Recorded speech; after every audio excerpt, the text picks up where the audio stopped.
This morning we were talking about the Herods and how they tried so desperately to hold on to the power that was kind of instilled in them by the Roman Empire. They were able to last a little over 100 years. By the time that King Herod I passed away, there was only another little less than 100 years that they were able to hold on to their power. One of the things that just kind of struck me as odd, do you like odd stuff when you're reading along and suddenly it just kind of dawns on you that something you hadn't thought of before?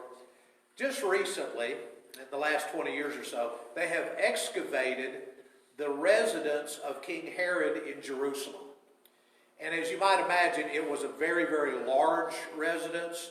At one time, very opulent, lots and lots of beautiful fixtures, lots and lots of rich people's toys. Through the years, it has been all kinds of things. At one time, the British had a prison there and actually closed off part of it and used it as a jail for people that were against the state. But recently, they've been going through and finding all kinds of neat things. What they think is that that is where Pilate was when Jesus was brought to him for his trial. Some people thought that he may have been at the Fortress Antonia, which was over next door to the temple. But more and more the scholars are beginning to believe that Pilate was at Herod's big, beautiful residence when Jesus was brought to him to be tried. Now, remember, you've got Pilate and Herod who don't like each other. Pilate is a governor. Herod is a king. But Pilate is really more in charge of what's going on in Rome than Herod is. He sends Jesus to Herod. Herod sends him back. And the two of them, Pilate and Herod, sort of become friends as a result of Pilate giving him some say-so in the trial. With all of that as a background, think about Pilate the governor at Herod's beautiful palace asking Jesus the following questions.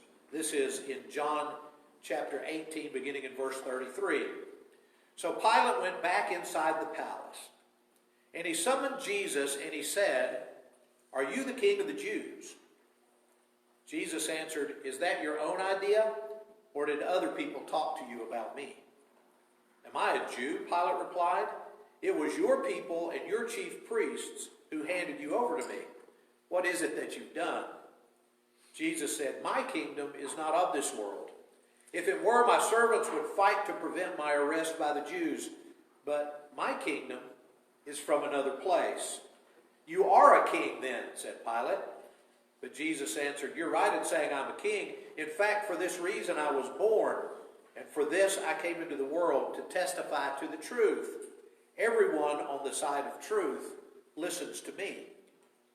"What is truth?" Pilate asked. With this, he went out again to the Jews, and he said, "I find no basis for a charge against him, but it's your custom for me to release to you one prisoner at the time of the Passover. Do you want me to release the king of the Jews?" And they shouted back, "No, not him. Give us Barabbas." Barabbas had been taken in because he led a rebellion.